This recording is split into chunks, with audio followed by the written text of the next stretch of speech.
Hola, ¿qué tal? ¿Cómo están? Bienvenidas y bienvenidos a este canal de cine y literatura. Hoy vamos a hablar de Borges, y vamos a hablar de Borges y los cuentos fantásticos. Vamos a hablar de ese género en el cual se suele catalogar los cuentos de Borges como cuentos fantásticos, ¿no? Pero vamos a ver en todo caso qué tipo de cuentos fantásticos son los que hace Borges, y en todo caso son fantásticos tal cual conocemos el género, tal cual conocemos las definiciones del género, los cuentos que hace Borges. Bueno, vamos a tratar de meternos un poco en esa dirección, ¿sí? Meternos un poco con eso. En principio, yo voy a plantear una cuestión, ¿sí? Que tiene que ver con cosas que se me ocurren a mí, teniendo en cuenta las distintas lecturas que uno va haciendo de críticos, de teóricos, del mismo Borges, de otros escritores, respecto a aquello que hace Borges, ¿no? Lo primero que se me ocurre pensar a mí es que en el caso de Borges, lo fantástico no va a estar dado tanto por los temas. Pensemos que el fantástico, sobre todo el fantástico del siglo XIX, va a estar muy asociado a ciertos temas, ¿sí? Ahora vamos a ver en todo caso cuáles son. Pero en todo caso, y en la literatura de Borges, lo fantástico no está tanto en los temas, sino en la manera en que Borges aborda un tema. Puede ser el que sea, desde filosófico, metafísico o, si se quiere, la lista del supermercado. Cómo Borges trata esos temas es donde va a aparecer este elemento que podemos en principio llamar como fantástico, irreal, ¿sí? No real en todo caso. Lo que vamos a ir haciendo es viendo distintas definiciones. Vamos a empezar con el mismo Borges. Digo, a lo largo del tiempo ustedes saben que a Borges se le han hecho infinidad de entrevistas y bueno, él ha ido contestando, cuando se le preguntó sobre el género fantástico, ha ido contestando qué es para él el género fantástico, ¿sí? Y vamos a ir viendo, por ejemplo, el diccionario de Borges, que es esta recopilación, ¿sí? Que va a ser Carlos Stortini, sobre distintas definiciones que va dando Borges respecto a ciertos temas, y acá él va a hablar con respecto al género fantástico. Y fíjense lo que va a decir Borges, ¿sí? Va a decir, literatura fantástica, dice, es la más antigua de todas. Dice, la literatura empezó, como dijo Valéry, con las cosmogonías y las teogonías. ¿Sí? El hombre empieza en la literatura fantástica. O sea, Borges va a decir que el comienzo de todo es fantástica. La literatura empieza siendo fantástica. Esto es lo que va a plantear Borges. Y después lo que va a decir es, no sabemos a qué género pertenece el mundo. Si al fantástico o al realista. Y él va a decir, yo más bien creo que al género fantástico. Es decir, Borges se va a decantar porque el origen de todo, de la literatura en todo caso, está en el género fantástico, y que además ese género fantástico es muy viejo y que alcanza en todo caso a las cosmogonías, a las teogonías, ¿sí? Pensemos en la mitología griega, pensemos si se quiere también, ¿por qué no?, en el Génesis, como formas de la literatura fantástica.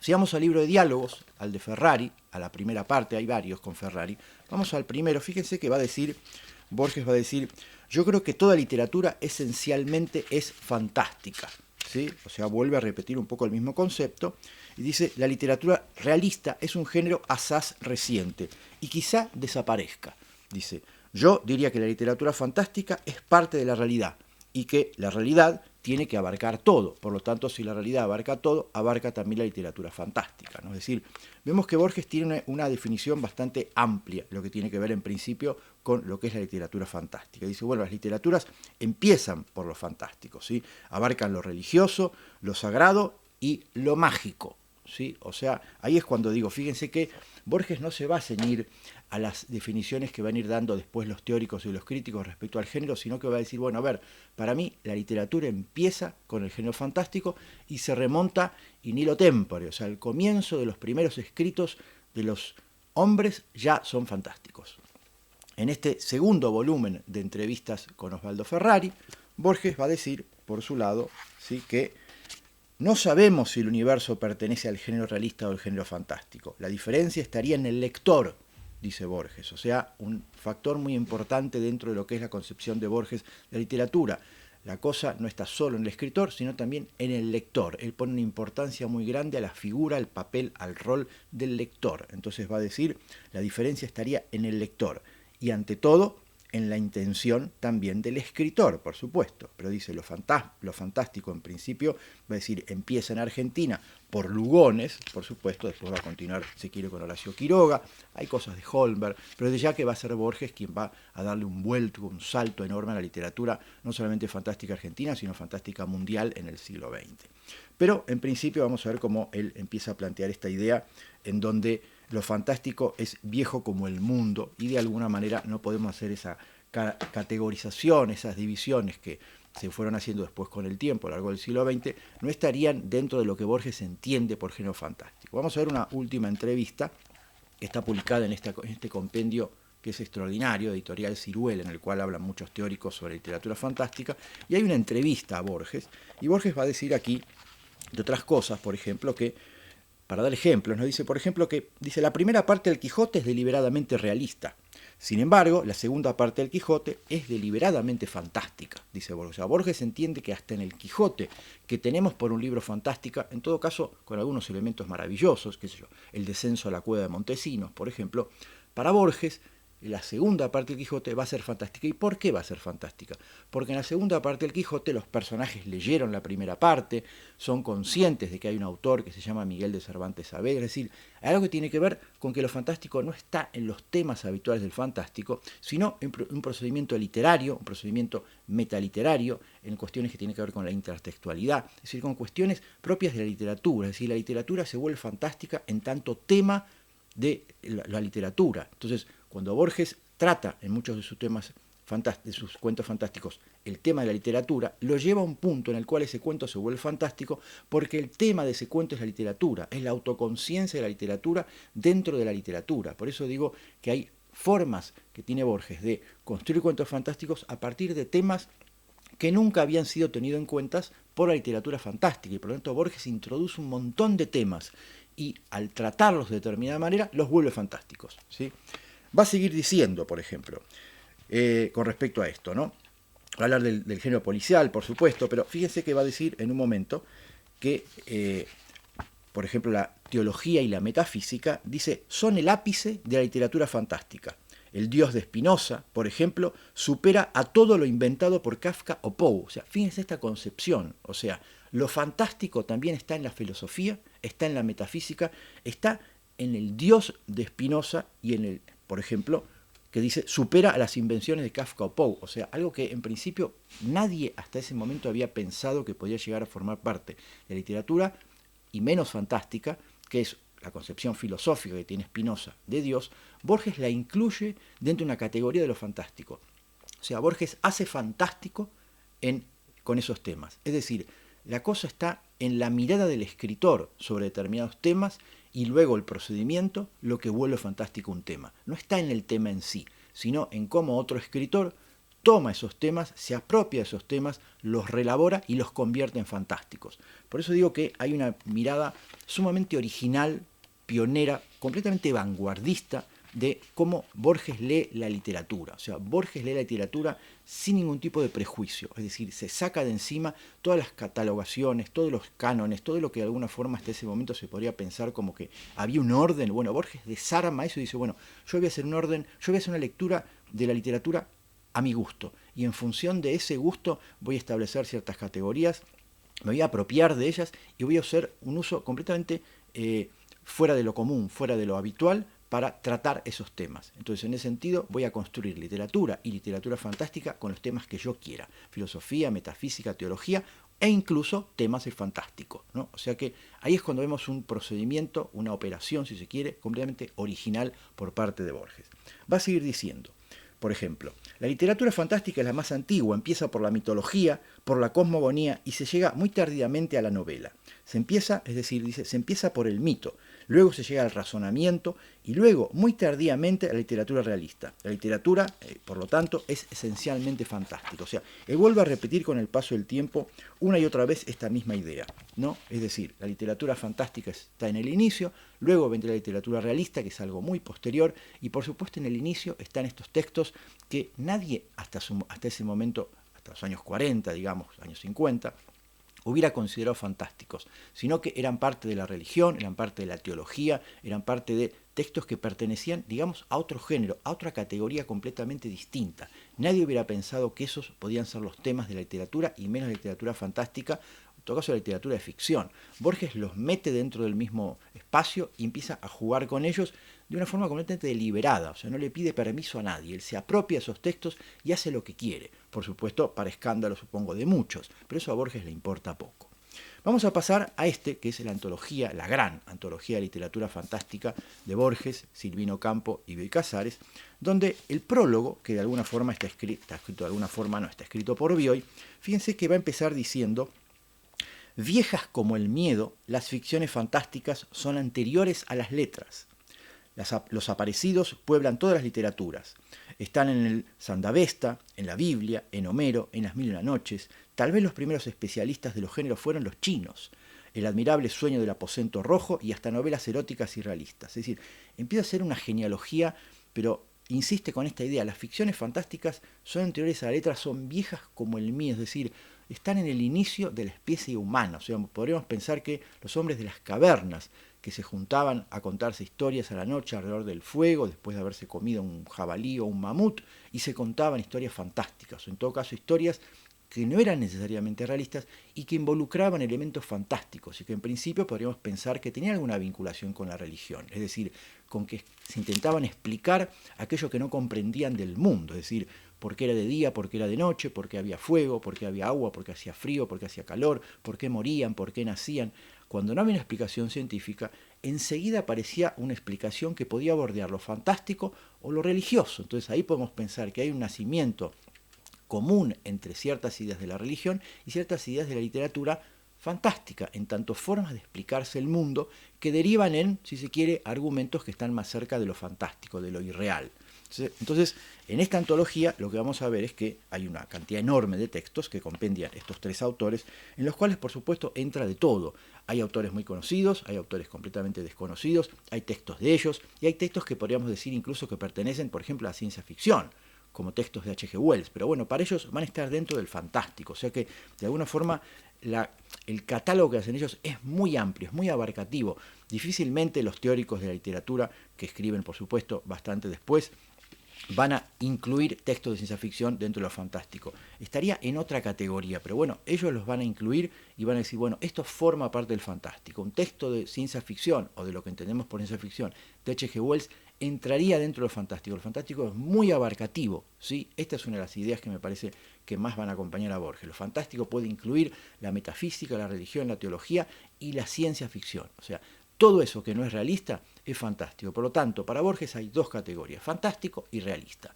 Lo realista es muy posterior y, por supuesto, lo fantástico abarca miles de años y desde ya categorías que en principio no estarían asociadas a la ficción. Borges las mete en el terreno de la ficción.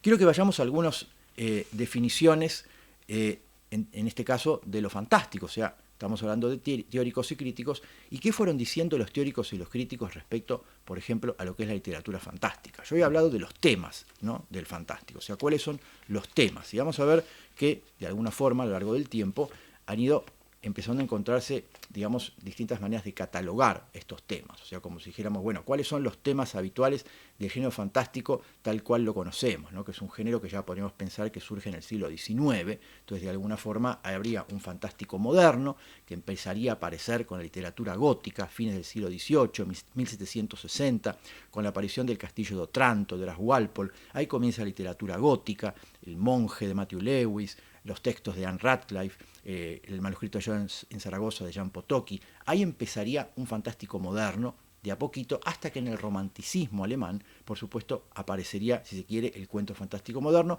de la mano de E.T.A. Hoffmann, ¿sí?, el escritor alemán que va a escribir, entre otros, El hombre de la arena, ese texto que va a analizar Freud en Lo siniestro, ¿no?, dándole esa categoría de siniestro y este elemento que de alguna forma podremos definir como lo siniestro, a precisamente el cuento a este cuento. Y después, bueno, Hoffmann va a escribir otros textos como El doble, por ejemplo, y ahí empezarán a aparecer los temas tan caros al fantástico, es decir, va a estar vinculado al alemán, al fantástico, al romanticismo alemán, y por supuesto es casi una reacción al siglo de las luces. Así como el siglo de las luces, el iluminismo, el siglo XVIII, va a dar textos, o va a dar en todo caso pie a géneros racionalistas como el policial y como la ciencia ficción, Por otro lado, en la vereda enfrente, el romántico y su apelación a lo irracional va a dar lo fantástico, en donde aparece lo inexplicable, lo que de alguna forma no puede explicar la razón, y mucho menos la ciencia. Por lo tanto, ese fantástico va a estar muy vinculado a esa revolución romántica, a esa reacción romántica frente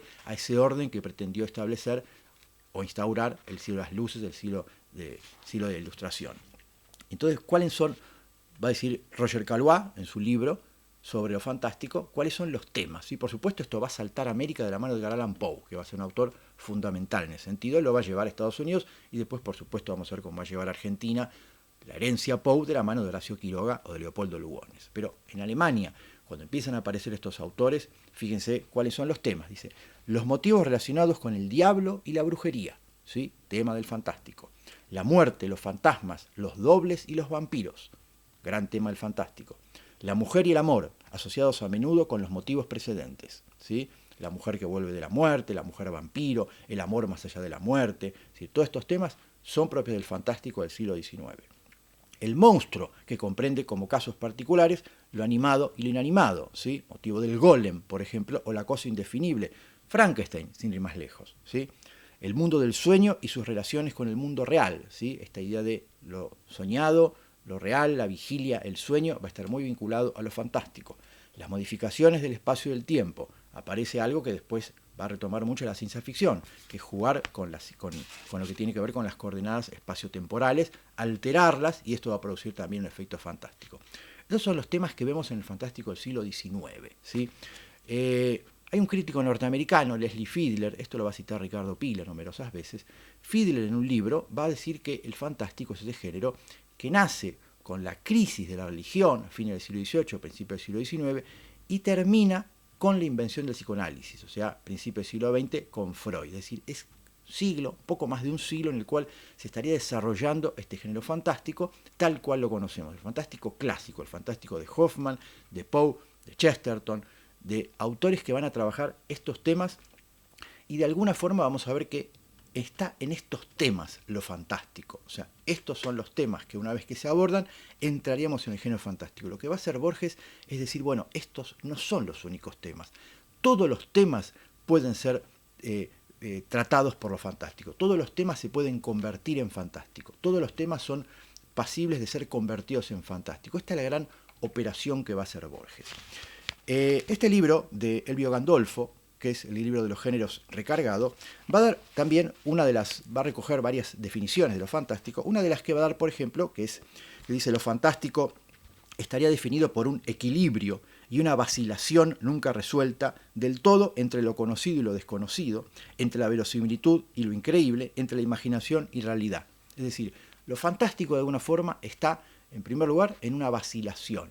Vamos a ver ahora que Todorov, que es el autor de tal vez uno de los textos clásicos, que es la Introducción a la Literatura Fantástica, va a plantear esta idea de que hay una vacilación, ¿sí? Ahora vamos a llegar ahí. La vacilación puede estar en el lector, puede estar en el personaje, puede estar en el narrador, pero se trata antes que nada de una vacilación frente a la realidad, ¿sí? Pensemos que Bioy Casares, por ejemplo, va a decir que el fantástico son las grietas en la imperturbable realidad. O sea, en la realidad se producen grietas y por ahí se cuela lo fantástico, ¿sí? Cortázar, por su parte, va a hablar del sentimiento de lo fantástico, ¿sí? Como que de alguna forma el fantástico es una manera de sentir, ¿no? Hay un sentimiento frente a lo fantástico, se lo va a vincular con una cuestión más emocional, no tan intelectual. Por ahí va un poco también la literatura de Cortázar. En el caso del fantástico que va a definir Todorov, y me interesa en todo caso que veamos algunas definiciones, es importante porque vamos a ir viendo cómo ya Borges va a ir trabajando con alguna de ellas, no porque haya leído Todorov, porque Todorov es posterior, pero sí en todo caso Todorov, que hace un trabajo enorme de recopilar cientos de textos fantásticos y empezar a catalogarlos como buen estructuralista. Pensemos que en los años 50, 60, los estructuralistas en Francia, de la nacionalidad que sean, por supuesto, Todorov era búlgaro, no era francés, van a empezar a construir estos grandes corpus teóricos en los cuales van a estudiar, entre otros, el fantástico, y el libro de Todorov, que es muy recomendable, sobre todo porque abunda en ejemplos y abunda en descripciones y abunda en teorías, en definiciones, ¿no? Y va diciendo esto que tiene que ver con, por ejemplo, dice, en primer lugar, es necesario que el texto obligue al lector a considerar el mundo de los personajes como un mundo de personas reales y a vacilar entre una explicación natural y una explicación sobrenatural. Fijémonos esto, una de las constantes, una de las características fundamentales del fantástico, y qué es lo que lo va a separar, según Todorov, el fantástico, del fantástico del fantástico maravilloso. Lo maravilloso son esos cuentos de hadas, de gnomos, que de alguna forma siguen formando parte del fantástico, El Señor de los Anillos, Harry Potter, donde puede pasar cualquier cosa. El mundo es fantástico y puede haber una hada, puede haber después un enanito, puede haber un dragón que vuela, uno saca la capa de invisibilidad, otro saca una espada mágica. Es decir, es una especie de enumeración constante de atributos que hacen que sea inagotable. Se te acaban las ideas y aparece un recurso nuevo. Entonces, eso es lo maravilloso, lo que de alguna forma no tiene casi reglas, sino que es todo un universo que está trastocado por el espíritu y el mundo de lo fantástico. El fantástico moderno, ¿no? Algo que decíamos nace en todo caso con Hoffmann, o podríamos pensar que ya está en cierta manera en la literatura gótica y se condensa con Hoffmann y después con Edgar Allan Poe, es que ellos van a trabajar sobre un mundo real, cotidiano, donde va a haber un hecho fantástico solo por cuento. Es decir, no hay una hada y un elfo, no, en el mundo real, no en el mundo de las hadas o en el mundo de lo maravilloso, en ese mundo realista, que es el mundo en el cual nosotros vivimos, se produce un hecho fantástico por cada cuento. Eso va a ser Borges, eso va a ser Cortázar, eso va a ser Bioy Casares, eso va a ser Silvino Campo. Es decir, ese fantástico va a estar atravesado por ese solo hecho por cuento, ¿no? No es que hay montones de hechos fantásticos y primero en un cuento se hace invisible y después vuela y después aparece un gnomo. No, un hecho fantástico. Si hay un segundo hecho fantástico, dará lugar a un segundo cuento.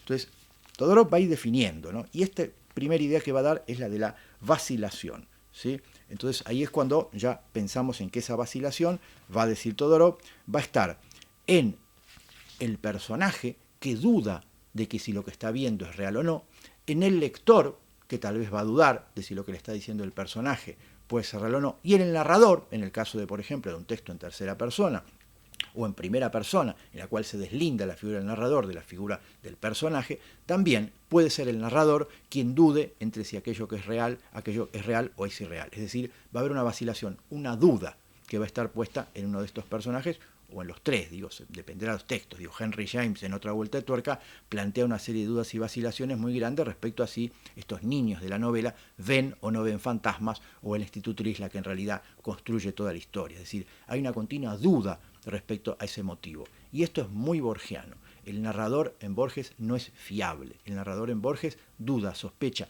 no conoce toda la historia, no sabe bien todo lo que ocurrió, por lo tanto cuenta retazos, cuenta partes, y nosotros los lectores tenemos que armar el todo, muchas veces con información faltante. Y en esas omisiones también va a estar dado lo fantástico, en omitir información, en escamotear información. Ahí va a estar gran parte, ahí va a estar escondido, ahí va a estar cifrada gran parte de la textualidad fantástica, ¿sí? Por eso Borges realmente hace un trabajo enorme de no solamente llevar el género a lugares impensables, sino agrandarlo en tanto empezar a incorporar cosas que hasta ese momento no pertenecían de ninguna manera al mundo de lo fantástico. Va a dar más definiciones Todorov, ¿sí? Dice, el fantástico ocupa el tiempo de esta incertidumbre, ¿sí? Va a decir, lo fantástico es la vacilación experimentada por un ser que no conoce más que las leyes naturales frente a un acontecimiento aparentemente sobrenatural, que es lo que venimos diciendo. Dice, en el verdadero campo de lo fantástico existe siempre la posibilidad exterior y formal de una explicación simple de los fenómenos, ¿sí? O sea, siempre se puede explicar de una manera sencilla aquello que ocurrió. Hay un fenómeno extraño que puede ser explicado por dos maneras, por tipos de causas naturales y sobrenaturales.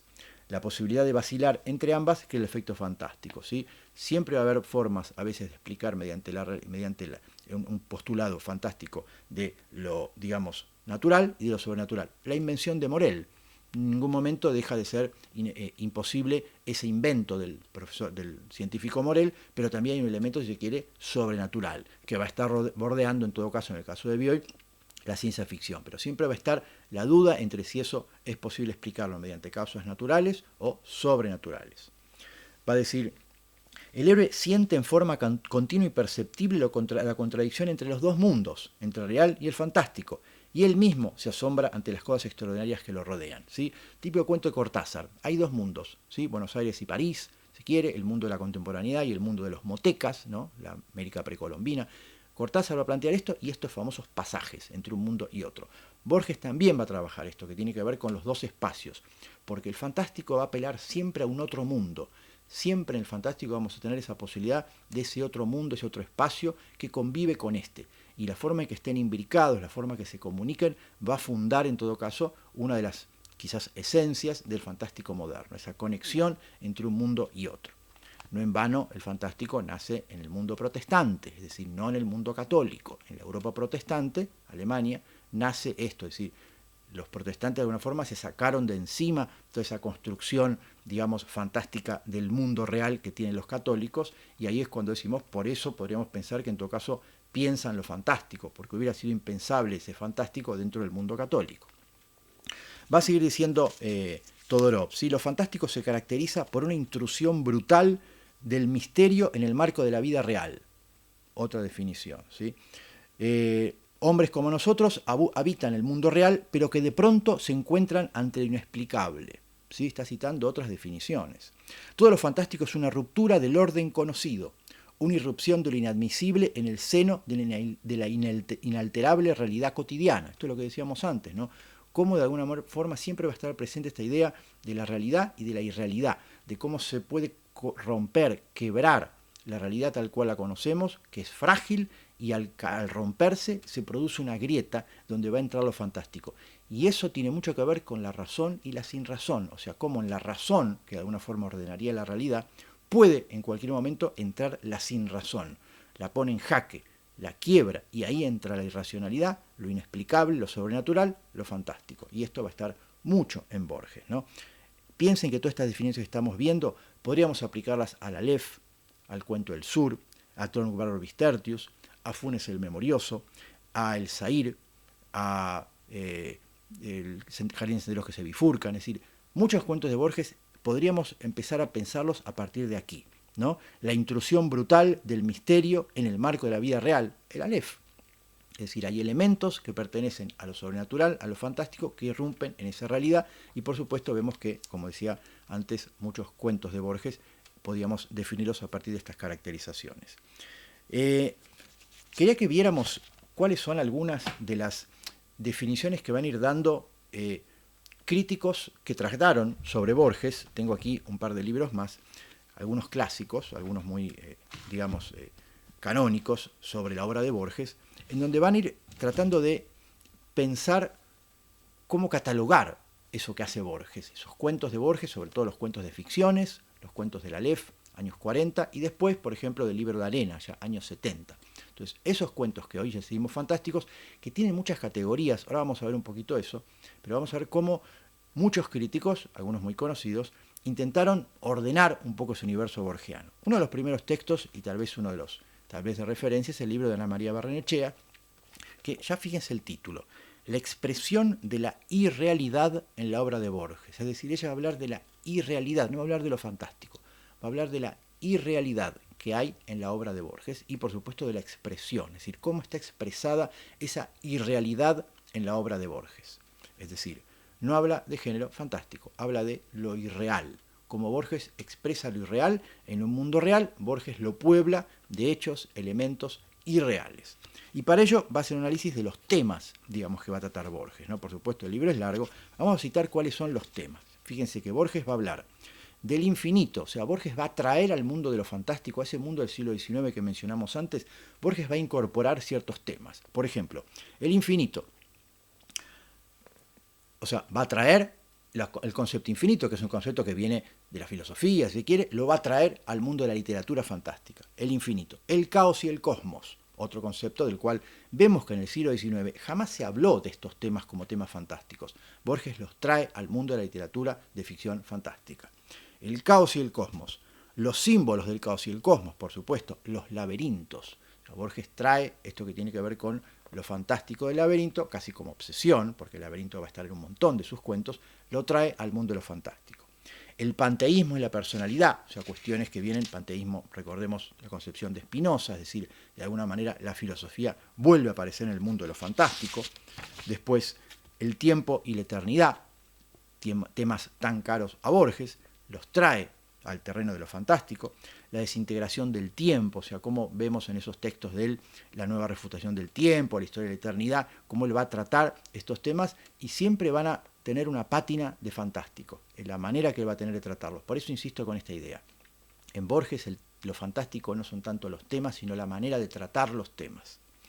El idealismo y otras formas de la irrealidad, volvemos a la filosofía, volvemos a Berkeley, ¿no? De alguna manera, filósofo también muy querido por Borges, y él va a llevar este idealismo berkeleyano al fantástico, la literatura fantástica, los espejos, los sueños, esto sí, de alguna forma está en el siglo XIX, el espejo siempre va a estar muy vinculado al doble, al doppelganger, y los sueños, por supuesto, siempre van a ser parte del fantástico, porque tenemos esta idea que de alguna forma, cuando hablamos de la literatura del siglo XIX, vemos que muchos de los símbolos, ¿no?, del fantástico, el espejo, entre otros, va a estar muy relacionado a muchos cuentos que después va a ser, por supuesto, explicado o intentado de explicar por Freud respecto a estos elementos que funcionan de forma simbólica en los textos fantásticos.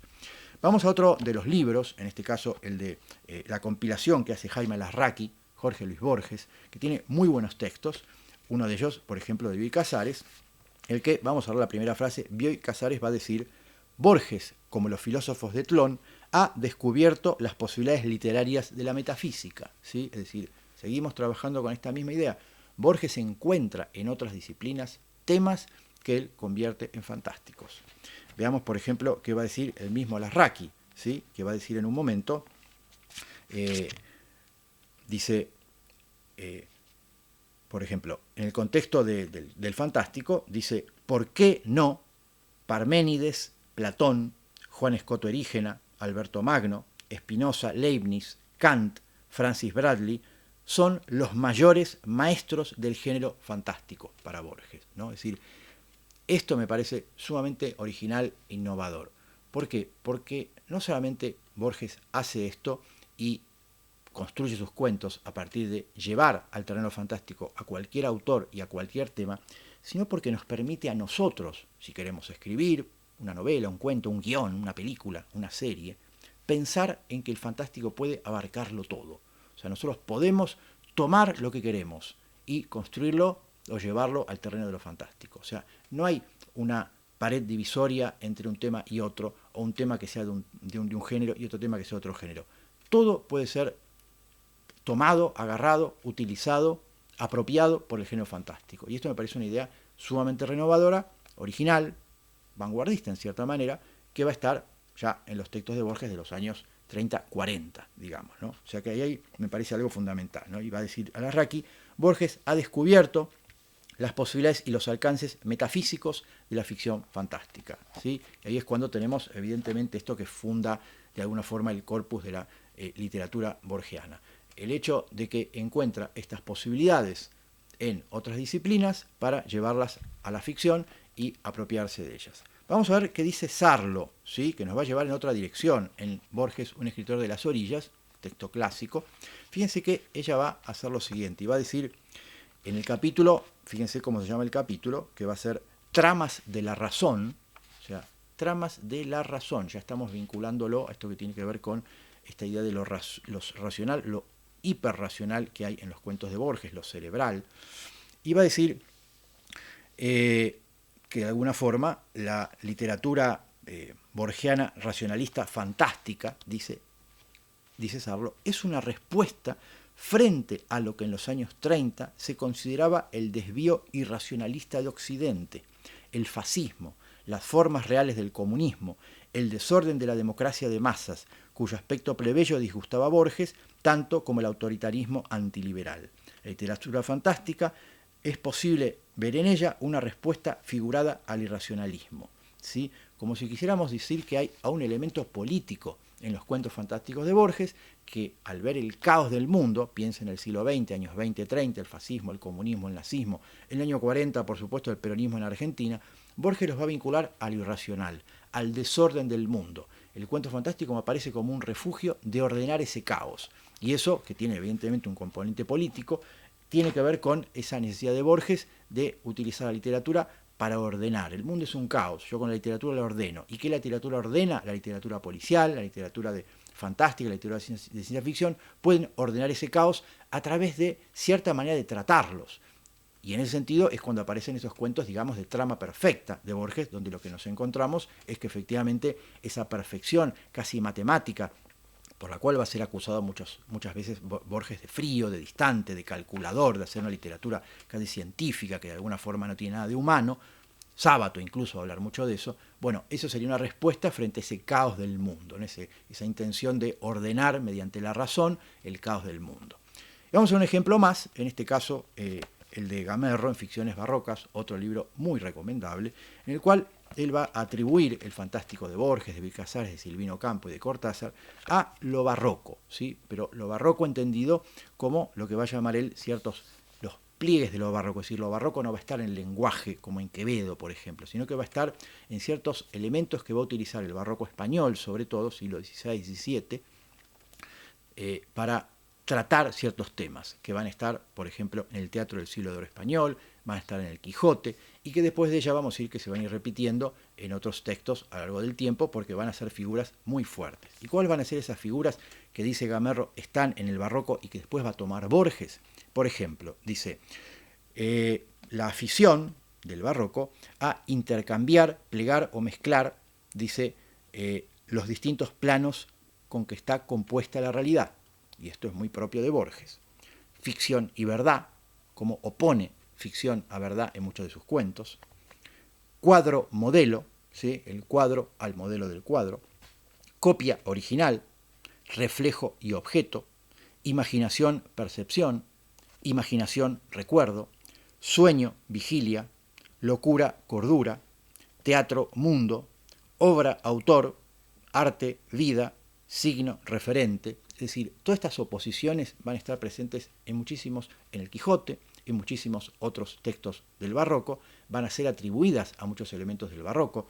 Las Meninas de Velázquez, que es un cuadro, no es una ficción, aparece esta idea del modelo y del cuadro, esta idea de lo representado y el representador y lo representado, esta idea de la figura del espectador, cómo entra dentro del cuadro, un cuadro como Las Meninas, cómo se tiene en cuenta al espectador. Entonces desaparece un poco esa idea de el cuadro y el que mira el cuadro, sino que los integra en una obra.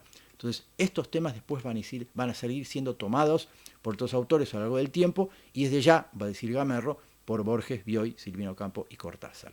Fíjense que muchos de estos están en Borges, ¿sí? La idea, por ejemplo, del sueño vigilia es un tema muy caro a Borges. Las ruinas circulares. Acuérdense que Borges parte de este texto de Chuang Tzu que decía que Chuang Tzu soñó que era una mariposa y al despertar no sabía si era Chuang Tzu que soñó que era una mariposa o si era una mariposa que soñó que era Chuang Tzu. Es decir, el origen de muchos textos de Borges está en textos anteriores, pero que muchas veces van a tratar temas que le van a interesar mucho, como por ejemplo el sueño y la vigilia. Insisto, Las ruinas circulares, este texto de un hombre que se propone soñar a otro hombre, es evidentemente un texto, por un lado fantástico, por otro lado que tiene su fuente, digamos, en este texto de Chuang Tzu. Es decir, Borges va a reelaborar muchos textos de otros autores y, por supuesto, los va a convertir no solamente en textos muy borgianos, sino en reflexiones sobre esos temas sobre los cuales trata. Quería que viéramos ahora sí, por ejemplo, algunos cuentos de Borges, y teniendo en cuenta esta idea, ¿no?, de que en Borges evidentemente lo importante es el tratamiento que le da, ¿no? Lo que hace Borges es como preguntarse cómo incorpora, digamos, cómo incorporar elementos que no pertenecen a la tradición del género fantástico, cómo incorporarlos al género, cómo incorporar elementos de la filosofía, de la metafísica al género fantástico. Esa pregunta va a estar en casi todos o en muchos de sus cuentos, y por supuesto, de alguna forma lo que vemos es que en esta manera de tratar esos temas, él los va a convertir en textos fantásticos. Pero lo cierto es que los cuentos de Borges son muy distintos, es decir, lo que vemos es que él va teniendo muchos tipos de cuentos fantásticos. Desde ya lo que vemos es que hay como temas que Borges va a ir utilizando, que ya están en el fantástico del siglo XIX, por ejemplo, el objeto mágico, ¿sí? Hay cuentos fantásticos del siglo XIX donde el cuento gira alrededor de un objeto mágico. Pensemos el cuento de H.G. Wells, El huevo de cristal, The Crystal Egg. Después, con ese cuento, Borges va a escribir el Aleph. En ambos cuentos aparece un objeto mágico, ¿sí? En el mundo real, en el mundo cotidiano, un objeto mágico. Por supuesto, otros cuentos de Borges con objeto mágico, por ejemplo, el Zaire, donde vuelve a aparecer esta idea, que insisto, es una idea del fantástico del siglo XIX que Borges toma, es decir, Borges utiliza, digamos, la tradición del género fantástico y después la reelabora, o en todo caso la continúa.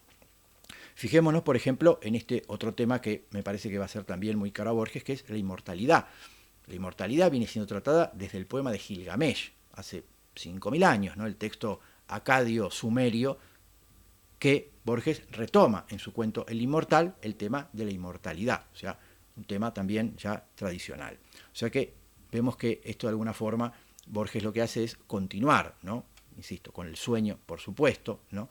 Y ahí es cuando vemos que él se convierte en ese sentido en un continuador, ¿no? Por ejemplo, el cuento del otro Borges, el cuento en el cual el Borges anciano se encuentra con el Borges joven, retoma el tema del Doppelganger, el tema también tan caro al romanticismo y al género fantástico, que es encontrarse con el propio doble. Recordemos el cuento de Hoffman, la novela de Dostoyevsky, El doble, el cuento de Edgar Allan Poe, William Wilson, son cuentos sobre el tema del doble. Bueno, Borges en esa tradición va a escribir este cuento en una tonalidad completamente distinta porque no hay ningún elemento terrorífico ahí, sino que es más bien realista, esto que tiene que ver con un personaje que se encuentra con su propio doble. O sea, ahí lo tenemos a Borges en la tradición del cuento fantástico del siglo XIX.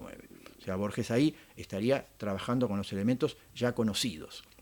Pero ¿qué es lo que va a hacer después? Él va a introducir otros temas, por eso decíamos antes que la gran originalidad de Borges es introducir estos temas nuevos de alguna forma, como por ejemplo la metafísica, y ahí tenemos un cuento como Tlön barra Tertius, un cuento como Las ruinas circulares, también, que tiene elementos, si se quiere, metafísicos, o El inmortal, o un cuento como El jardín de senderos que se bifurcan, que son cuentos que van a tener como elementos particulares esos que Borges introduce al mundo fantástico. El infinito, lo que tiene que ver con la construcción de un universo que está más cerca, si se quiere, de algún tipo de teoría filosófica, de alguna concepción filosófica, el idealismo, por ejemplo, el panteísmo, eso lo vemos en Tlön barra Tertius, o sea, cómo él utiliza estos temas de la filosofía y de la metafísica y al convertirlos en fantástico, agrega, expande muchísimo el universo de lo fantástico. Otro tema, por ejemplo, bueno, habíamos dicho el infinito va a estar en el Aleph, va a estar en la biblioteca de Babilonia, va a estar en la biblioteca de Babel, perdón, en la lotería, también en la lotería de Babilonia, va a estar en el libro de arena, ese libro infinito, de páginas infinitas, es decir, el infinito forma parte, evidentemente, de esas concepciones que Borges va a tener como muy vinculadas a lo fantástico, pero también a cierta metafísica. Otro tema fundamental es el laberinto, son estas arquitecturas que construye Borges, que muchas veces son perversas y malvadas, que la vamos a ver en un montón de cuentos, ¿sí? El laberinto va a estar en Los dos hombres y los dos laberintos, por supuesto, va a estar en Tlön barra Tertius, esta idea de que el mundo que Tlön, perdón, es un laberinto hecho para que los hombres se pierdan, ¿no? O sea, una especie de arquitecto perverso y malvado que va a ser un laberinto con la finalidad de que los que entren ahí se pierdan. Va a estar también, por ejemplo, en la casa de Asterión, donde aquí no se habla de laberinto, Borges no usa la palabra laberinto en la casa de Asterión, sino que habla de la casa, o sea, Asterión llama mi casa a lo que es el laberinto. Va a estar, por ejemplo, también en La muerte y la brújula, esta casa en la cual se refugia el criminal Red Scarlet, es una especie de laberinto. Va a estar también, por ejemplo, en El Inmortal, la ciudad de los inmortales es una ciudad laberíntica. Va a estar también en There Are More Things, en este cuento que de alguna forma Borges homenajea a Lovecraft. Esta casa que se hace construir, este extraterrestre, es una casa perversa y malvada, porque está hecha para que viva allí un extraterrestre, por lo tanto aparece aquí esta idea de una arquitectura perversa y malvada. Hay un ensayo de Borges sobre Chesterton, en el cual va a hablar de una torre cuya sola arquitectura es malvada, es decir, aparece esta idea de la arquitectura, bien sea para el laberinto, como metáfora o símbolo de muchas cosas, entre otros de la mente, pero también la idea de la arquitectura, del espacio, ¿no? Y ahí es cuando, insisto, podemos pensar en la biblioteca de Babel como lugar infinito que después va a tomar Humberto Eco en El hombre de la rosa para construir un espacio laberíntico e infinito y por supuesto con todas las connotaciones, si se quiere, metafísicas que pueda tener eso. O sea que de alguna forma ahí es cuando vemos que Borges amplía tanto el universo de lo fantástico.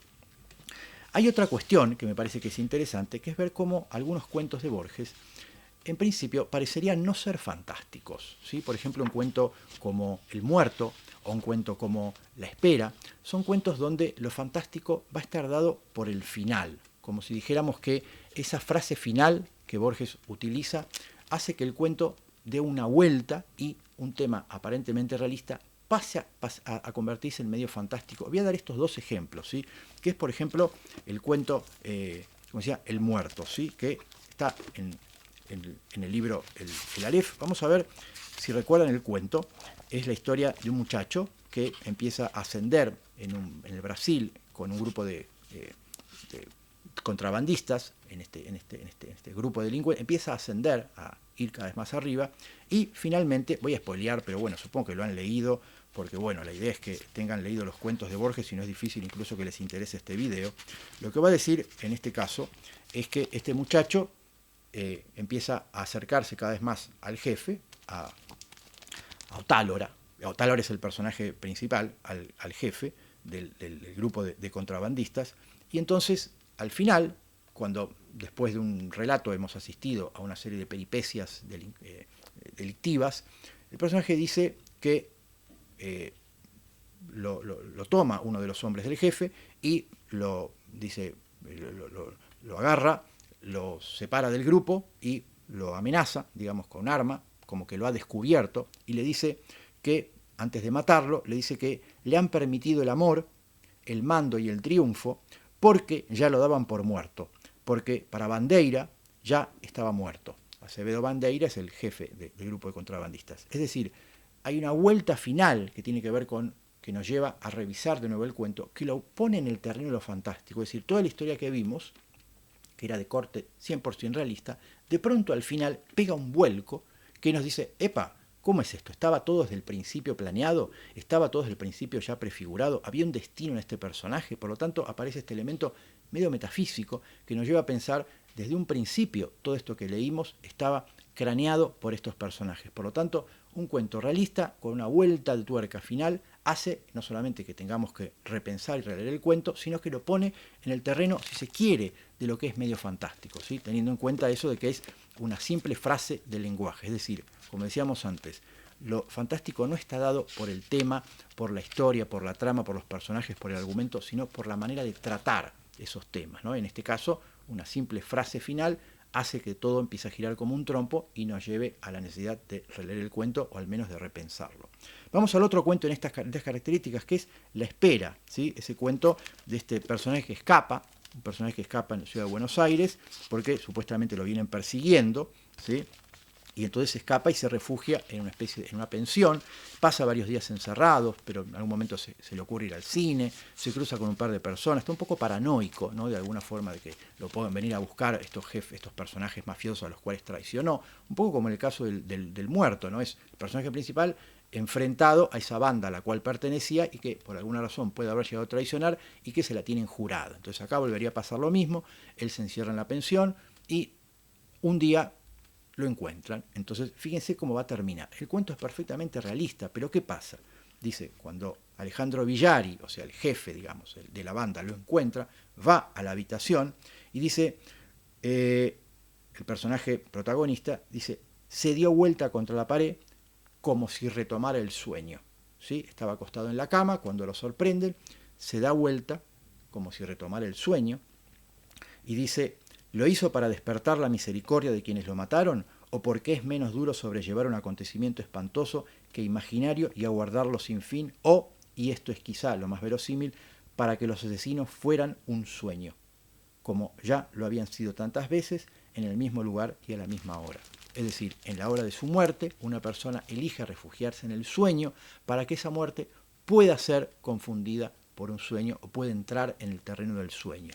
Es decir, un cuento realista tiene este, digamos, momento final en el cual se transforma y se va hacia lo fantástico, teniendo en cuenta que esta idea de el sueño vigilia, acuérdense como lo vimos como tema del barroco y tema del fantástico, Borges utiliza este recurso como para que su personaje en su momento final caiga en ese espacio. Por eso digo que hay algo que tiene que ver con las formas de tratar, es decir, algo que es puramente literario. Borges hace literatura a partir de la literatura, Borges hace literatura con procedimientos propios de literatura. Ese procedimiento se van haciendo evidentes a medida que vamos leyendo sus cuentos, a medida que vamos conociendo mejor su obra, vamos viendo cómo Borges empieza a meter en un cuento de un argumento aparentemente sencillo, aparentemente ya tradicional, tantos elementos que no pertenecen al universo de la literatura, en parte, la filosofía y la metafísica, y los va se va apropiando de ellos al punto que el cuento empieza a transformarse, a convertirse en una cosa distinta para la cual no estábamos avisados en todo caso, y mucho menos en los años 40, y que esa transformación lo lleva evidentemente a un terreno que podemos considerar fantástico, pero que, fíjense, muchos autores van a decir, eso es otra cosa. O sea, eso que hace Borges, va a decir Ricardo Piglia, es literatura conceptual, es ficción especulativa, dice él. Fantástico es otra cosa. Fantástico es lo que dijimos del siglo XIX y que de alguna forma está como más fechado. Yo, sin embargo, creo que en el siglo XX siguió habiendo, por supuesto, mucha literatura fantástica, pero lo que hace Borges es expandir el universo de lo fantástico, llevarlo a tomar la realidad. Recuerden este cuento Tlön Barvis Tertius, en el cual el planeta Tlön inunda el planeta Tierra y la Tierra se convierte progresivamente en Tlön y el mundo, dice Borges, el mundo será Tlön. Bueno, aquí lo que vemos es que de alguna forma el fantástico empieza por ser un par de temas y termina tomándolo todo, ¿no? Termina adueñándose de todo. En el fantástico están las posibilidades de todo. Todo puede convertirse en fantástico, cualquier tema puede convertirse en fantástico, depende de cómo lo escribamos. Pero todo puede pasar a formar parte del fantástico porque depende del tratamiento que le demos. Y creo que eso es básicamente lo que va a hacer Borges.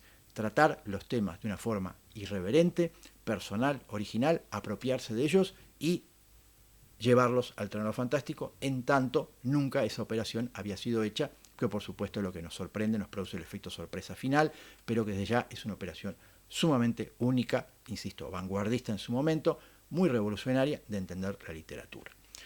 Bien, seguiremos, ¿sí? Seguiremos con Borges, seguiremos con el fantástico, pero bueno, esta es una primera aproximación en todo caso a esto que me interesaba que viéramos, que era Borges y el género fantástico. Así que bueno, espero que les haya interesado.